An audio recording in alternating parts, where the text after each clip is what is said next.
Aziz obunachilar, bugun sizlar bilan suzma palov pishiramiz.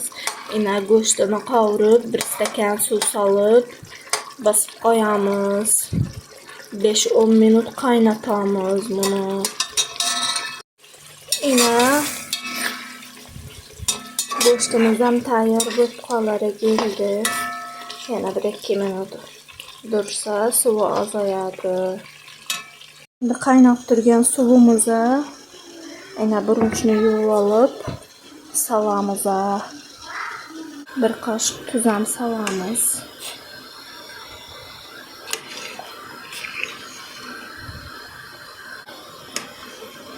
Va 5 minut qaynatib olamiz.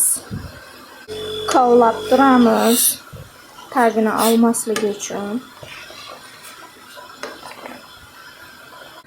Endi ina go'shtlarini solamiz. Suzib olib, suvini ham 1 lapkosaga olamiz. Ina burunchimiz ham tayyor bo'lar keldi. Hozir suzib, sirqizib olamiz suvini. Ina qolgan ozgina moyini ozroq gashir solamiz.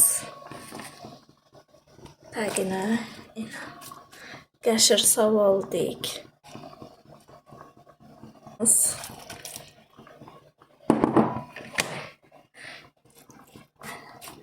Go'shtini ham soldik. Yana ozroq gashir solamiz.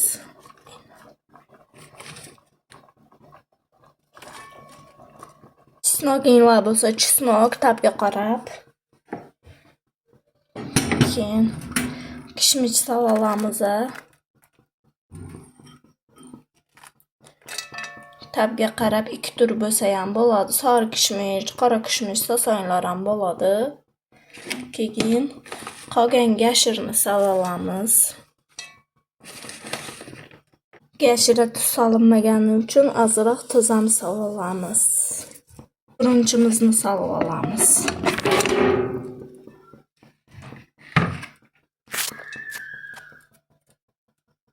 Tekslab olamiz.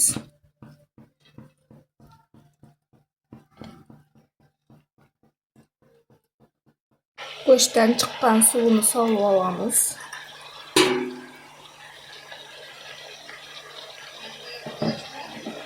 O'rtasini bir ochib olamiz.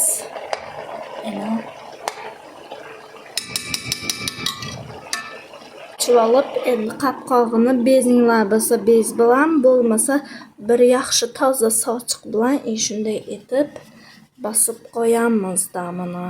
Mana shunday qo'yamiz.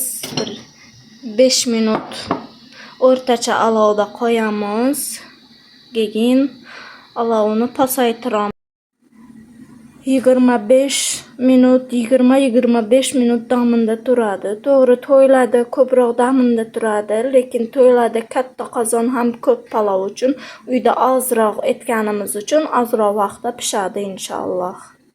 Bo'lsa taglarni olmay, inshaalloh palovimiz zo'r bo'lib chiqadi, suzma palovimiz.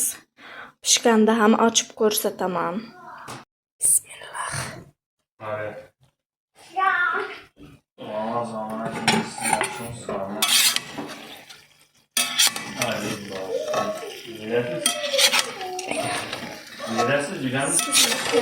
Это папа, это кот. Это папа, это папа. Это мама. Папа. Папа. Это мама, конечно. Большой. Папа. Папа.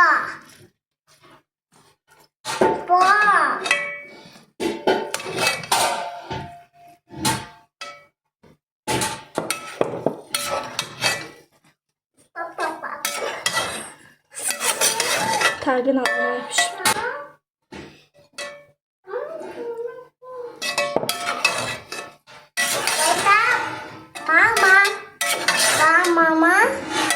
Mama. Tapınca qanday oldu? Mama. Benim adli balon.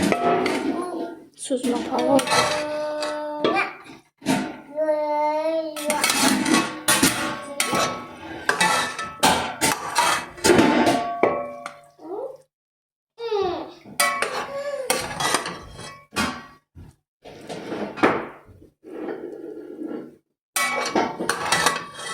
Yeterli şu. Apa? Ana ina palova yenglar. Iftorlik etamiz.